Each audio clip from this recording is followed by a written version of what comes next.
Hello, I'm teacher Karina, and I'm here to talk to you about historical idioms. The expressions in this category have a historical origin. They were first used many years ago, sometimes even centuries ago, to describe familiar events or situations. For example, buying food at a market, cutting wood, or gambling. Some of them are associated with real people who were famous in their day. Bark up the wrong tree. This expression originates from raccoon hunts in America during the 19th century. The raccoon is a wild animal which is about the same size as a cat, and its fur used to be highly prized. The hunters' dogs would chase the raccoon up a tree and then lie at the bottom barking. When they were found, the hunters would know which tree the raccoon was hiding in. However, if the dogs had made a mistake and there was no raccoon in the tree, they were barking up the wrong tree. Be on cloud nine. This expression originates from the U.S. Weather Bureau, which identifies different types of cloud. The highest type, which is found at over 10,000 meters, is called cloud nine. The association with happiness is through a play on words because high can also mean euphoric or elated. Beyond tenterhooks. This expression comes from the traditional methods of cloth making. Part of the process involved drying the cloth by stretching it over a wooden frame and securing it with hooks, which were called tenterhooks. The cloth was stretched as much as possible so that it was under very great tension. The expression used today compares the tension of the cloth to the tension felt when one is very anxious. Blarney. The Blarney stone is a rock set in the wall of Blarney Castle in Ireland. Tradition says that if you kiss the stone, you will have the ability to charm and persuade people with your words. The tradition originates with MacCarthy Moore, who was the lord of a castle. In 1602, he was attacked by English forces who demanded his surrender. Instead of admitting defeat immediately, MacCarthy Moore kept giving the British excuses in order to delay his defeat. Because of his persuasive talking, it took months before he surrendered. Blow hot and cold. This expression originates from one of the famous fables written by the ancient Greek author Aesop. The story is about a man who meets a demon, small devil, in a wood. The man blows on his hands to warn them, and so the demon invites him home and gives him a bowl of hot soup.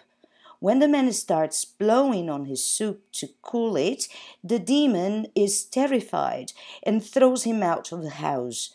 The reason is that he is frightened of anything which can blow hot and cold from the same mouth. Bluestocking. Lady Elizabeth Montgo lived in London during the 18th century and held intellectual parties at her home. Instead of gambling and gossiping, the guests listened to lectures given by learned people. A favorite speaker was an academic who talked about natural history and always wore blue stockings.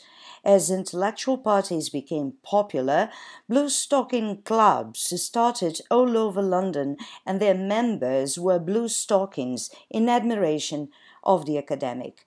The reason that the expression is now only used to describe women may be because of the evolution of the stockings. In the 18th century, these were garments for both men and women. Today, stockings are only worn by women. Puff. The word originated in the last century in New York City, where amateur firefighters helped the official firemen to put out blazes. The amateur enthusiasts were called buffs because of their coats, which were made out of buff leather. This was a pale yellow leather made from buffalo hide. Today, its meaning has widened so that one can use it to describe people who are interested in many different subjects. You could meet a wine buff, a music buff, a football buff, or a cheese buff, for example. Business as usual. The wartime Prime Minister Winston Churchill is responsible for this expression. He first used it in a speech in 1940 during the Second World War, just after London had been bombed heavily. He said, "The maxim of the British people is business as usual," meaning that the population would carry on a normal life despite the bombs. Soon notices with the phrase appeared on buildings throughout the city: shops, offices, post offices, and banks. Today, it is not associated with war, but it is used to describe life continuing as normal despite problems or disasters. Buttonhole someone. This verb was originally to buttonhole and meant to hold on to the buttons of someone's coat.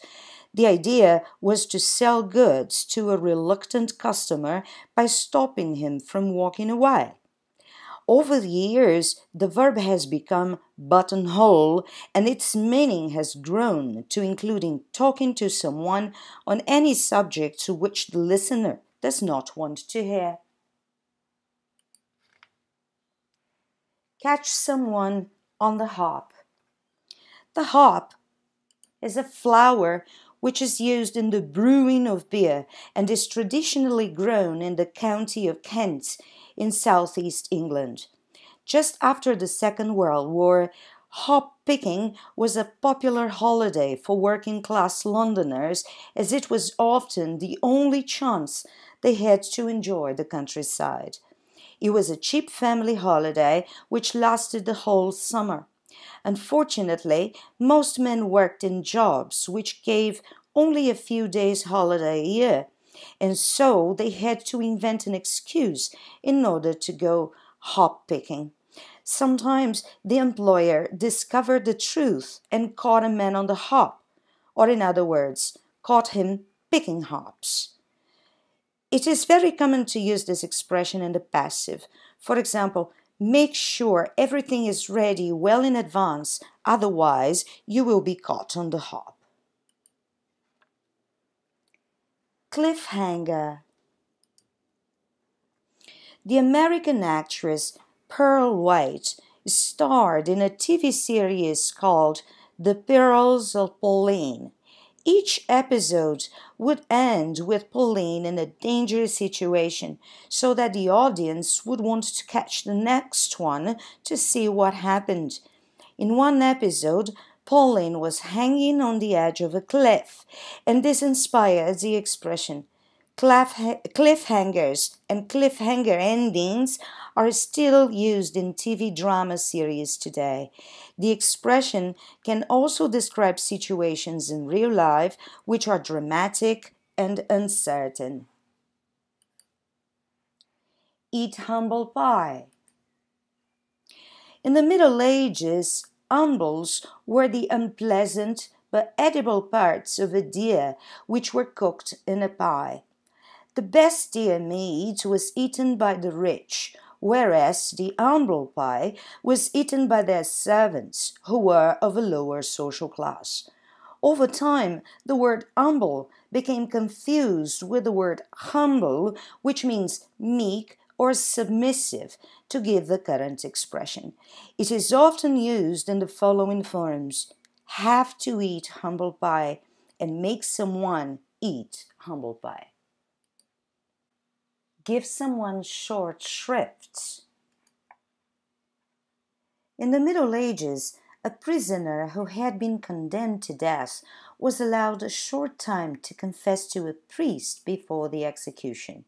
The Old English word for confession was shrift, and so short shrift was the short confession that a prisoner made in order to receive forgiveness from God. Give someone the cold shoulder. This expression is thought to come from a way of showing a guest he was not wanted. A welcome guest would be offered a delicious hot meal, but an unwanted one would receive only cold food. Shoulder is a word for a cut of meat, for example, a shoulder of lamb, and so the phrase to give someone the cold shoulder literally meant to give someone cold meat, not a very appetizing one. A derivation from this expression, which has the same meaning, is the shorter phrase cold shoulder someone. Heath Robinson. Heath Robinson was a British artist who lived from 1872 to 1944. He became famous for his incredible cartoon drawings about inventors and their mad inventions. Today, his name has entered the English language to describe any machinery which looks part of one of his cartoons. Thanks for watching. Bye.